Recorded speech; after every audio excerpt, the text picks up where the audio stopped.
Hey everybody, it's Rendan again. Just enjoying some R&R here at the beach. Just having a good time. Just relaxing, chilling, taking some time off. After the video that I put together on Share Factory got deleted originally. So now the video that I had that was essentially one whole updated and really well edited video is two weirdly separated videos put into one, which I'm totally not upset about at all, by the way. But that's okay. That's all right. We're just enjoying life. We're hanging out with the wildlife, having a good time, relaxing. It just, taking time to really see the finer things that can be brought out in life. And drinking, having some drinks on the beach, really just enjoying those drinks. Having 1, 2, 3, 4, 5, 10 to 12 drinks is all you get because that's the flask you have. But wait, there's more. You've got cerulean flasks. Enjoying those as well. Now I'm going to take a quick dip in the water and enjoy that as well. Thanks for watching. Hope you enjoy. Hello and welcome to another Learn to Invade video. This time focusing on the first thing you need to do when learning to invade, and that is creating a build or creating a character that works for the PvP build that you want to use. You might ask, Rendan, why would I need to create a new character? I have a character already, and I can just go to Rennala and I can respec that character. You could. That would be a way to do it. That's fine. It would certainly be the fastest way. But if you're looking to optimally set up a character and a build for PvP that you want to, the problem with going to Rennala and changing it is you already inherently have a base set of stats that you can't go back on. So if you have high faith on a character because you started, as a confessor, then you can't, eliminate that faith requirement if you're trying to turn them into a mage build. So you're already starting with less than you would be able to if you started on a new character. Say, for example, you wanted to use Morgoth's Curse Sword. Right here, the optimal class to be to start would be Thief, because he has a high starting dexterity and arcane. And Morgoth's Curse Sword is a dexterity weapon that has an arcane requirement at 35 dexterity and 17 arcane. Now, if you want to use that, it'd be hard to start, with, say, like a hero. It wouldn't really make sense to use that or to start with that class and use Morgoth's Curse Sword later on. You could find the stats for it, but if you're looking to invade at a specific level and you're trying to get all you can out of a character, put all the points you need to Invitor, put all the points you need to get the additional incantations or whatever you want with it, you're going to be starting with a little less because you aren't optimally starting with the perfect class for it. Now, again, you don't have to do this. I'm just saying, if you don't mind playing through the game again and you have a build and a weapon that you want to start with in mind, it might be worth it to just start from a whole new class and begin that way so you can be optimally prepared. All that being said, I know some people are not going to want to start a whole new character and will just respec it Rennala. And with that in mind, I'm going to show you a build that I did the same on and give you some tips that you can use to squeeze all the optimization out of it you possibly can.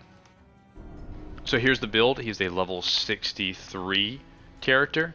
He has 40 points in Vigor because that is the absolute minimum I think you should maintain, even on a character of this level.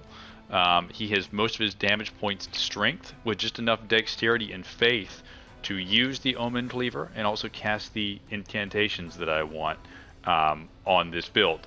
Originally, I was going to go with the Heavy Infusion on the Omen Cleaver, but I went with a Fire Fusion instead, despite the fact that it is split damage, especially fire split damage, which I don't love. Someone in the community advised me they would still be worth more than the Heavy Infusion, and I think they were correct. It does seem to do more damage. I would have typically advised against split damage, but in this case it worked. Because typically when you have split damage, you have to divide that damage between the physical and whatever elemental you've chosen, and that is still going through players' defenses and armor, so a lot of times the breakdown or the division between that can be less than just one straight elemental or physical damage, so you have to keep in mind those values can be different. I'm showing the Imp Head corpse here for a reason. This is kind of the linchpin for my build, and kind of helped me put a cap on everything I needed for it. Talismans I'm running are the Great Jar's Arsenal, Flocked Canvas Talisman, Green Turtle Talisman, and the I can't remember right now, but the talisman that lets you do more jumping damage for the Cleaver R2 or the Omen Cleaver R2, which is really, really good. Running Beast Claw, running Stone of Garank as incantations, running Bestial Vitality obviously for that passive regen, and then also running Pest Threads for annoyance. The Beast Claw and the Stone of Garank I'm playing with, doing combos with them back and forth, and the Stone of Garank I'm free throwing Claw March Seal, obviously, because it gives you a flat boost to all bestial incantations, which is the best for this. So the last thing to put together on this build is to figure out what I'm doing in the Wondrous Visit. So I've settled on the Crimson Bubble tier for that HP restore when near death, and also the Firecrack tier, which you can get from killing the Putrid Avatar here next to the Smoldering Church in Caelid. That's going to give me a flat boost to all my fire damage, which obviously, as you can tell on the Ash of War, the Omen Cleaver with Flaming Strike will be useful.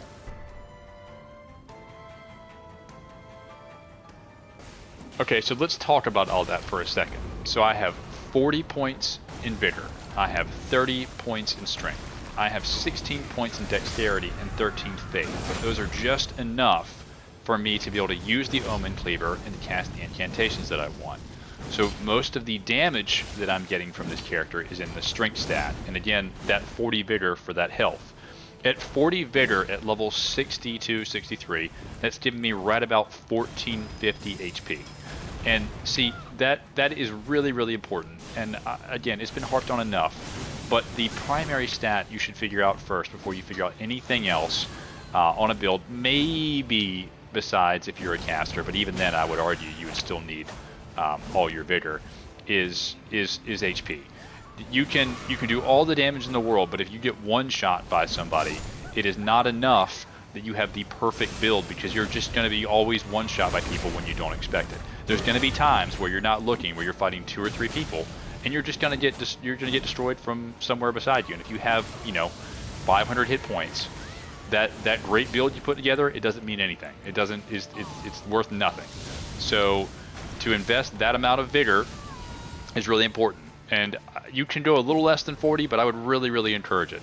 So if you're putting together a build, and I'll link in the description below a place where you can actually, there's a site, I can't remember the name of it right now, that I use when planning out builds to let you allocate stats and put armor on and see the poise value, also see how much weight, if it's going to be overloaded with the items you're going to put on, the talisman effects. It helps all of it. It's what I use for it. I think you should use it. I'll link it. But the first thing you should think about is, okay, if I'm going to put in 40 faith, or 40 Vigor in here, enough Vigor to do this, and I'm aiming for a certain level, what do I have left to play with? What other points do I have left to play with to make the actual build I want on top of that? Because the basis of your build, the basis of every build is Vigor. Every build should be primarily a Vigor build, and then after that you can put stuff on top of it. So again, went with Strength, and put Flaming Strike as the Ash of War on this cleaver. Flaming Strike allows me to kind of do a little quick turn and burn if people are pressuring me, and it adds a little bit of combo into the Great Sword, or the Curved Great Sword. Another really, really good one that someone else in the community recommended, I use it on Great Swords, but it's apparently really good on Curved Great Swords, is Stormblade. And I haven't really tested it out, but I can kind of imagine the synergy with that if you're doing running R1 swings and then doing the L2 and hitting them with Stormblade as they roll away. It seems like it has a lot of potential to catch people very well.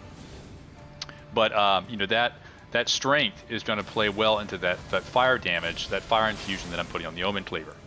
And a lot of times, if you're using a weapon flat damage instead of split damage is the better way to go. And what I mean by that is, anytime you infuse your weapon with an elemental damage, or an elemental type of damage like lightning or sacred or magic, you are getting more damage, but if you look at it, you're getting split damage.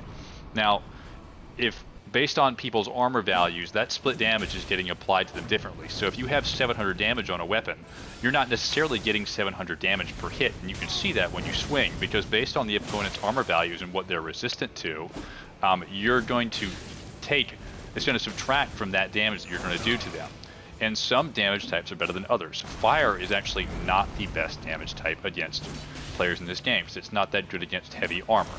Lightning happens to be a good infusion against armor, and I think people are less resistant to it, so it naturally is pretty good. That, in addition to the fact if it's raining or if you're fighting somebody in a wet area, it will do more damage automatically. So all of that kind of ties together with why lightning infusions are very good.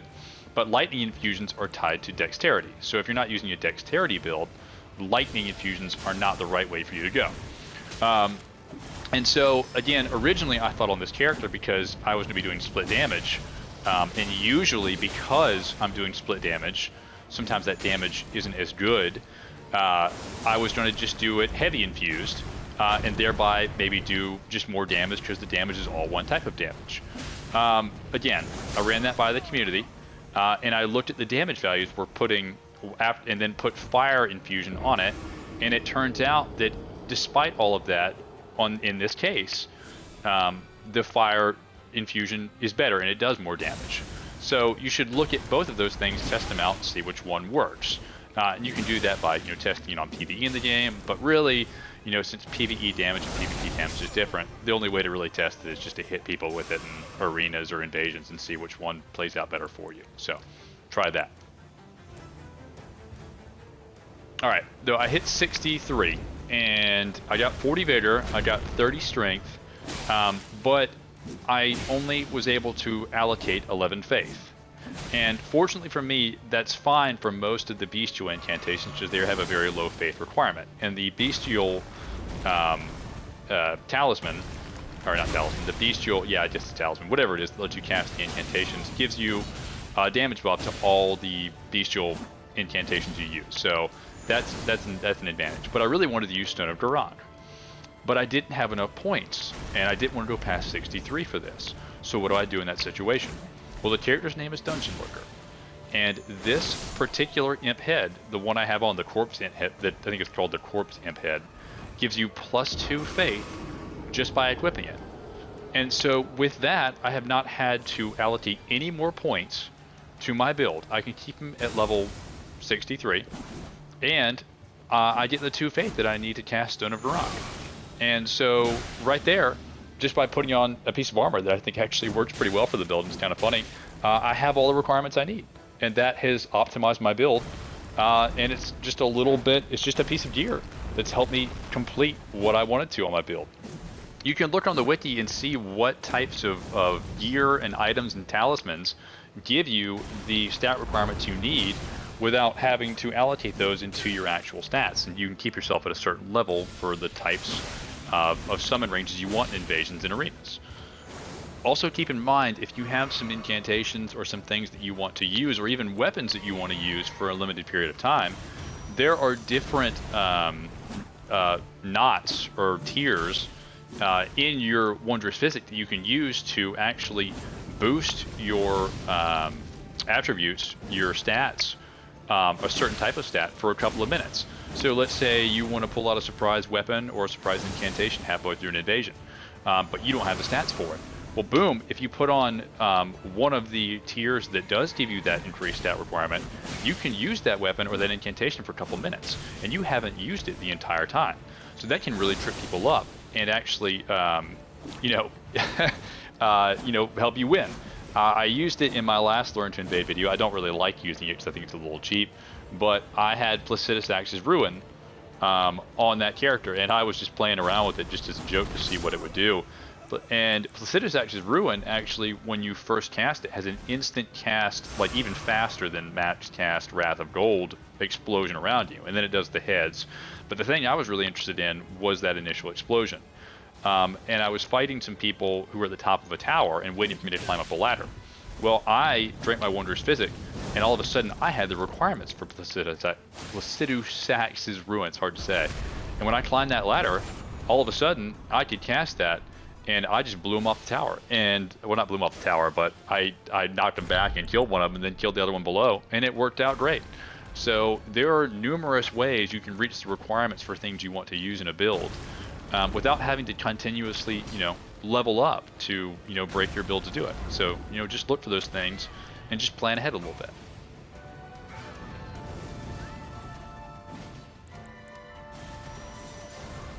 I was really trying to learn how to free aim the Stone of Garak in this. It's going to take a little more time to practice, but I feel between that and Beast Claw, if I can throw the Stone of Garak and they're rolling or running at me, and I can throw a Beast Claw, if I don't hit them with one of those two things, they're in my range for either an R1 from the curved greatsword, or I can use Flaming Strike on them. There's several different layers of my defense that they have to get through before they can get to me, and they don't know exactly what's coming. They have to get through all of that before they can get close to me. So that's that's what I'm going for with this character. That's what I like about him. Also, throwing Stun of Durant kind of feels like artillery, which is really fun.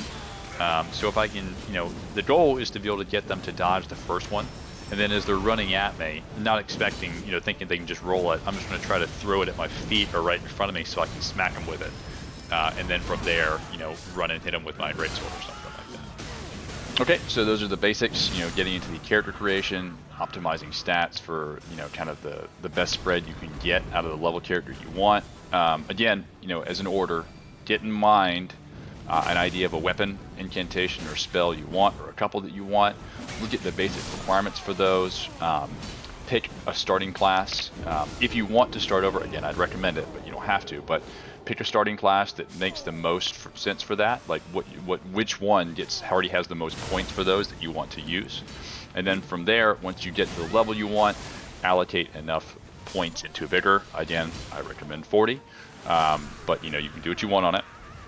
Get the minimum requirements for those weapons, spells, incantations you want to use, and then from there put as many points as you can into the stat that gives you the most damage for what you want to use. And you can just kind of play around with that and see. And then that's how you create a good build for it. That's how you optimize the build for invasions, PvP, arena, Coliseum. There's so many options in this game now. And yeah, that works. Some good invasion levels if you are looking for some targets to hit. This character is level 63. There's some fun lower level invasions with that. His weapons are plus 12. I think that the Somber equivalent is plus 5 or plus 6 for that. Some other levels, I have a level 84, and that's plus 17, and I think plus 7, which will keep you from invading people right at fully maxed weapons, so you can avoid kind of the meta duelists and stuff like that for the most part.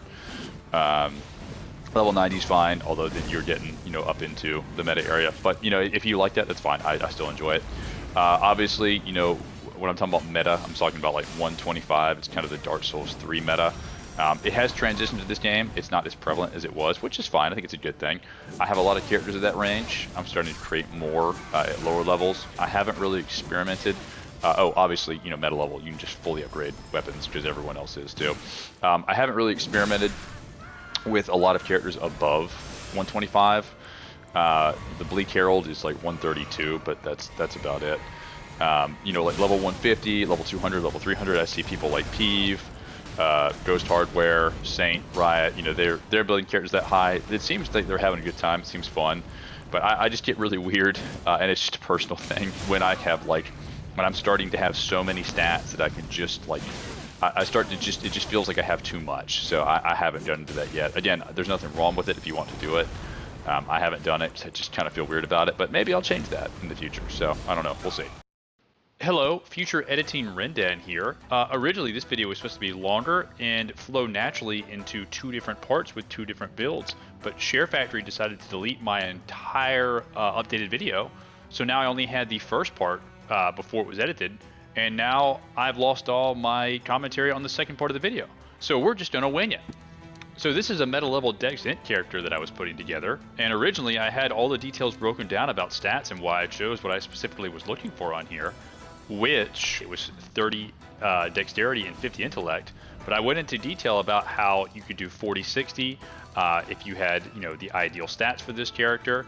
I was talking about reducing your vigor to upgrade and improve the amount of casting damage you could do.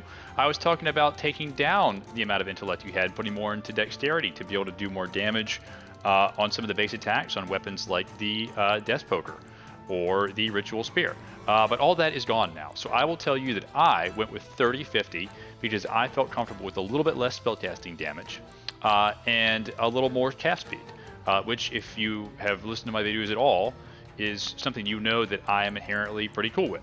I was not going to come below my minimum bar of 50 vigor. I cannot do it. You just need health. Every build, like I said in the earlier part of this video, that is now weirdly a separate video almost, is you have to have vigor. Every build is a vigor build until you put more stuff on top of it. Then it is whatever build you make after that, and then it is whatever build after a vigor build. So anyway, I set out to make this build originally when I saw that the again, I was just sitting at work, looking through the wiki, looking at weapons for a new build that I wanted to make at meta, and I was looking at the Death Poker, I was looking at the Ritual Spear, I was looking at the Wing of Estelle, and all those seem to be dexterity weapons and int weapons. Well, not exactly. Come to find out, they are more, except for the Wing of Estelle, the death weapons are more more dexterity weapons with int as a backup to their damage. So that first idea was a little bit out the window until I ran it by the community that I speak with a lot on Discord, and they convinced me that it was, okay, because the Ashes of War scale more with int on those weapons than the base weapons themselves. Watch as that furled finger, who's AFK, succumbs to the mist as his host looks on helplessly. Thank you, M. If you know, you know. And again, as I was saying, the Ashes of War, as they reminded me, scale with int. And so I was like, okay, well, if the base damage is going to be less because I'm doing less dexterity and 50 intelligence, at least the Ashes of War will hit pretty hard because they scale with int. And I was like, okay, that's fine. So the weapons don't fit like a glove on the build, but they do fit like a weird mitten. So weird mittens are cool, I guess. I'm fine with that. Now again, you could run this build with more int than I have and less dexterity.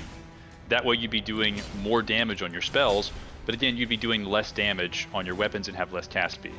That's fine, there's nothing wrong with that. It's probably better than what I'm doing, but as I am a melee-brained Dark Souls 3 try-hard player from back in the day, I do not really still accept that in Elden Ring, mage builds are good, even though they're probably some of the best in this game. For some reason, my little pea-brain cannot seem to accept that mage builds are good and superior to a lot of builds these days. So I am making what looks like a mage build in name, but is more of a melee build with a kind of int background and some casting spells on it. So, it's fine. Anyway, it works for me. Casting speed's pretty good. The spell damage is good. I have things like the Ritual Spear on it, which is great for punishing long animations on Ashes of War. Hilariously, Rivers of Blood plays into this. It's very fun, especially when I was messing with this guy. Every time he cast Rivers of Blood, I was just waiting for him to do it, and then I would do the Ritual Spear, call the Ash of War on it, and I just watched him get smacked in the head with 1,000 little spears over and over again. Oddly very satisfying. Don't know why. Can't see why. I am still mad as hell, apparently. Got Carrion Piercer on this. You can see that right there. Originally was running with some of the Night Sorceries, namely the Knight's Comet and Night Shard. I'll talk about that a little bit later on when I get to the staffs portion of this, which I had another detailed breakdown about. Oh, no, wait, the staffs portion is here right now. I didn't remember because my entire original fucking file was deleted on this. So, hope you're enjoying the commentary. We're going to keep going. So, Night Sorceries. There are two that scale with the Staff of the Lost. The Staff of the Lost gives you a 30% increase of damage to those two sorceries. Originally, this is what I went with because I don't know staffs, I don't know mage builds, I'm an idiot. But that's okay because I have wikis and I have people who are not idiots in the community who actually make successful mage builds and are good invaders in that. Prynne is one of them, pure platinum Prynne. He is one of the, well, I guess the person that I would know who I could most immediately get into contact with to advise someone on how to make a successful mage invader. And after consulting with him on some things like the Staff of the Lost and some other stats I could use, basically what we came to was if I didn't want to use the Azure Staff, which, increases your cast speed dramatically, but also increases the amount of FP you consume, which again, May is a melee build minded character. I only have 25 bind. I was like, well, I can't use more FP. I barely have any FP. So he recommended, basically that I should go with the Academy Glintstone Staff, which I was toying with already a little bit, but I hadn't really settled on because it has very good scaling at 50 or 60 int. In fact, some of the best scaling at those levels are higher if you're not using Azures or Lusats, which does, again, more FP, or it consumes more FP, but it does more damage. So, settled on Academy Glintstone Staff when I finally started clutching, when I stopped clutching on Knight's Comet because it just really wasn't working for me. I kept Night Shard as kind of a chase down and finisher, but yeah, I got rid of Knight's Comet. So, I will link Prynne's YouTube channel actually down below. As a matter of fact, if you're at all mage oriented in this game and you want to do invasions, he's a really good person to follow. He has a lot of useful insights in this, and he'll be way better at advising you on this than I'll be. So yeah, so I'll link that below. He's pretty good. And again, I should mention briefly some of the other creators and people that helped me out when planning this build. Lepista Nuda was one, and also Haley Kalo I think actually gave me some advice on this. So thank you all for helping me out with this. Anyway, when I finally got the staff locked in, this build pretty much came together. You saw that ritual spear, killed that guy. I couldn't resist a little bag there at the end. Everything started to come together on this build. I was still ironing out the ashes of war. I was finding that the Uchigatana, the Unsheath, was still a little choreographed. If you can mix it in so it doesn't, it's harder to dodge, but people were rolling it pretty reliably now. I think they got used to the timing. So you'll see later I switched the Ash of War on that to Chilling Mist, and I used that in combination with the Cannon of Haima, which you're seeing right now, which was the other thing that I was missing on this build that I didn't realize I was missing, namely a spell to knock people down, and that knockdown animation, to then do Chilling Mist on Wake Up and do an instant kill. That was what I was missing, knockdown into a Wake Up. I had it on Dark Saint in the form of the Wrath of Gold into Ancient Dragon Lightning Spear, and that worked really well. And I was initially invading with this character, and I was like, I'm missing something. What am I missing? That was what I was missing. Also, this really cool, edgy back kill, or kill behind me without looking at him. That was cool too.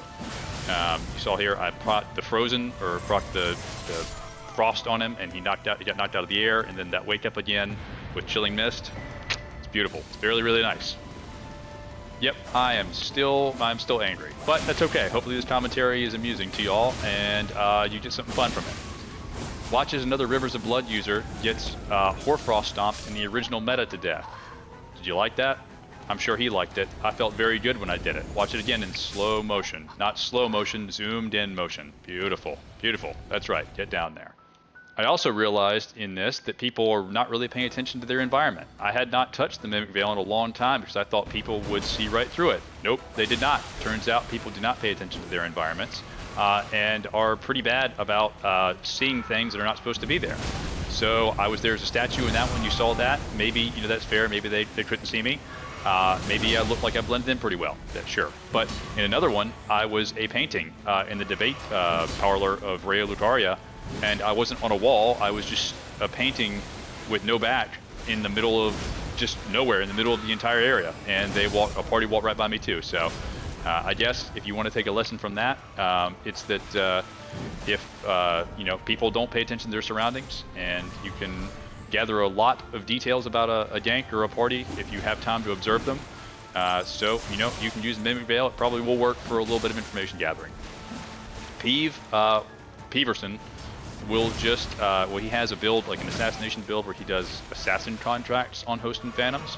He'll just, crouch in the, with the Raptor's armor on, that has the little feathers in the back, in broad daylight, and Host and Phantoms will walk right by him. So, I don't know how it works, but if you want to try that type of build, it seems like that it can be effective. And again, you can learn things about the Host and Phantoms and wait for the right time to engage them. So yeah, I guess it can be pretty useful.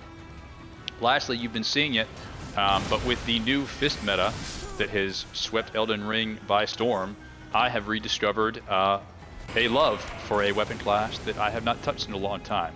Is it fists? No, it's claws. The Raptor's talons.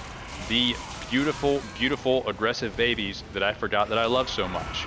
Only problem with them, because they're great with aggression and roll catching and just continual R1s, is they don't do a lot of poise and hyper armor damage. Well, guess what fixes that?